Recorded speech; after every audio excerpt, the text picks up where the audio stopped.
আমার বছরের পর বছর ধরে আমার দেয়ালে দেয়ালে গুমের রক্ত লেগে আছে। আমার সারা বাংলাদেশে আয়না ধরে শত শত হাজার হাজার মানুষকে যে অন্যায়ভাবে ওখানে আটকে রাখা হয়েছিল, কারো কারো লাশ ফেরত আসে নাই, কবরের খবর নাই, কোথায় কাকে ইলিয়াস আলীকে নাকি আপনার কর্ণফুলীতে পাথরের সাথে বেঁধে টুকরা করে ফেলে দিয়েছে।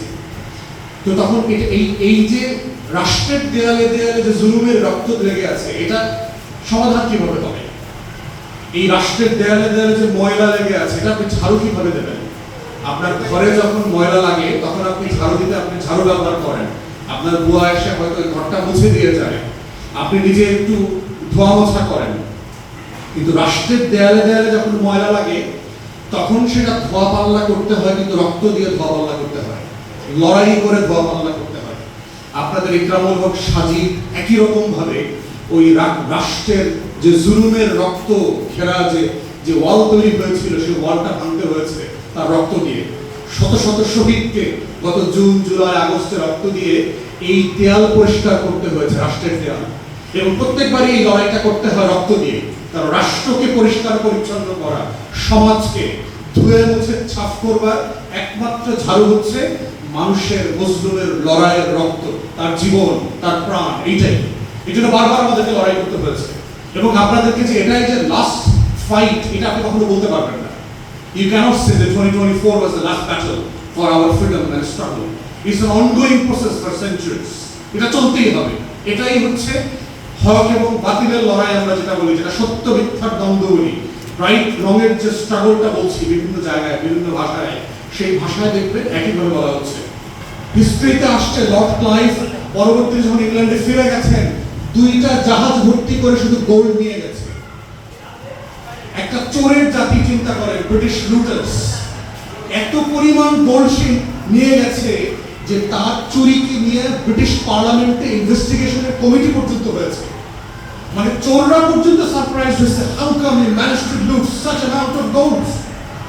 মানে আপনি ডাকাতি করে লুট নিয়ে গেছেন, কিন্তু সব ডাকাতরা সারপ্রাইজ হয়েছে যে কি ব্যাপার, তুমি 2 জাহাজ করে গোল্ড নিয়ে আসছো, এটা কিভাবে সম্ভব? এটা ইনভেস্টিগেশন করতে হবে, এটা তো নর্মাল ডাকাতির মধ্যে পড়ে, নর্মাল চুরির মধ্যে পড়ে না, তুমি কি করছো আসলে? মানে আপনি চিন্তা করে দেখেন যে হাউ রিচ উই আর। সারা দুনিয়ার রিচেস্ট প্রভিন্স ছিল বেঙ্গল। মোগল এম্পায়ারের গ্লোবাল জিডিপি ছিল 28%। বেলাল কারেক্টলি বলেছে, 12.5, 13, 14 বিভিন্ন হিস্ট্রিতে আসছে, এই 13-14% আসতো বেঙ্গল থেকে। স্পাইস ওয়ার হয়েছে এখানকার। বেঙ্গলের মশলার কন্ট্রোল কি ইউরোপিয়ানদের হাতে থাকবে না চাইনিজদের হাতে থাকবে, এইটা নিয়ে যুদ্ধ হচ্ছে। That rich we were suddenly কি হলো?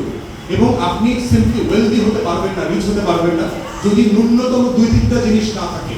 আপনার একটা প্রশাসনিক কাঠামো থাকতে হবে, একটা জুডিশিয়াল সিস্টেম থাকতে হবে, একটা ট্রেড বেচা কিনার একটা বন্দোবস্ত থাকতে হবে, কিছু কমন শর্ত আছে, এটা ছাড়া আপনি এটা করতে পারবেন না।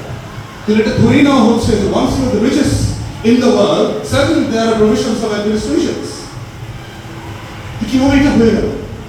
তাহলে যারা আজকে আপনারা বিচারহীনতার জন্য কষ্ট পাচ্ছেন, বিচারহীনতার জন্য আপনাদের আবেগ আছে, আপনাদেরকে বুঝতে হবে যে বিচারহীনতার এই যে হিস্টোরিক্যাল লুপহোলস, আমরা বারবার ইতিহাসে কেন আটকেছি, আমরা বারবার কেন ফেল করছি, কেন আমার পাকিস্তান রাষ্ট্র লাহোরের উপর ফেল করেছে, কেন আমাকে আরেকটা মুক্তির লড়াই করতে হয়েছে 71-এ, এবং সেই মুক্তির লড়াইটা কেন আবার হাইজ্যাক হয়ে গেল, আপনি কেন বারবার হেরে যাচ্ছেন?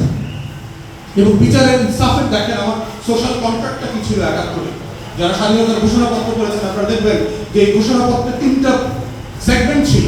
ফার্স্ট সেগমেন্ট ছিল অজুহাত নামাকে বলি আমি, যে ডিভোর্স সেটেলমেন্টের অজুহাত নামা, যে ঝগড়াঝাটি হয়েছে, বৈষম্য করছে, বেয়াদবি করছে, গায়ে হাত দিচ্ছে, এইসব বলা ছিল পাকিস্তানের বিরুদ্ধে।